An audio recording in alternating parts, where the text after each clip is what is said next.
সাইয়েদনা মুসা আলাইহিস সালাম জিজ্ঞেস করলেন, ইয়া রাব্বি, আল্লাহ আপনার কি ঘুমে ধরে না? আল্লাহ বললেন, কোনো কথা বলা যাবে না, দুইটা গ্লাসের ভেতরে পানি নাও, পানি ভর্তি গ্লাস নিয়ে তুর পাহাড়ের উপরে দাঁড়াও। সাইয়েদনা মুসা আলাইহিস সালাম দাঁড়ালেন। আল্লাহরে আবার জিজ্ঞেস করলেন, আল্লাহ আমি জিজ্ঞেস করলাম কি আর আপনি করতে বললেন কি? আল্লাহ বললেন, কথা বলো না, যা বলেছি তাই করো। তো মুসা আলাইহিস সালাম কিছু বলতে পারে না, পানি নিয়ে দাঁড়িয়ে রইলেন। মুসা আলাইহিস সালামকে আল্লাহ বললেন, তুমি দাঁড়িয়ে থাকো আর ঘুম রে, বললেন ঘুম তুই মুসারে ধর।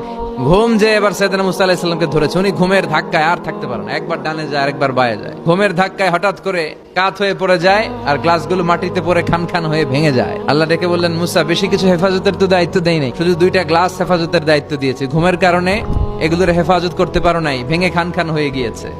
আমি যদি তোমাদের মতো ঘুমিয়ে যেতাম তাহলে পৃথিবীর সাথে সূর্য লেগে, সূর্যের সাথে চন্দ্র লেগে গোটা মহাবিশ্বটা এভাবে গ্লাসের টুকরার মতো খান খান হয়ে যেত রে মুসা। এজন্য লা তাখুযুহু সিনাতু ওয়ালা নাওম, আমার ঘুমেও ধরে না, ঘুমের আগে যে তন্দ্রা আসে ওইটাও ধরে না।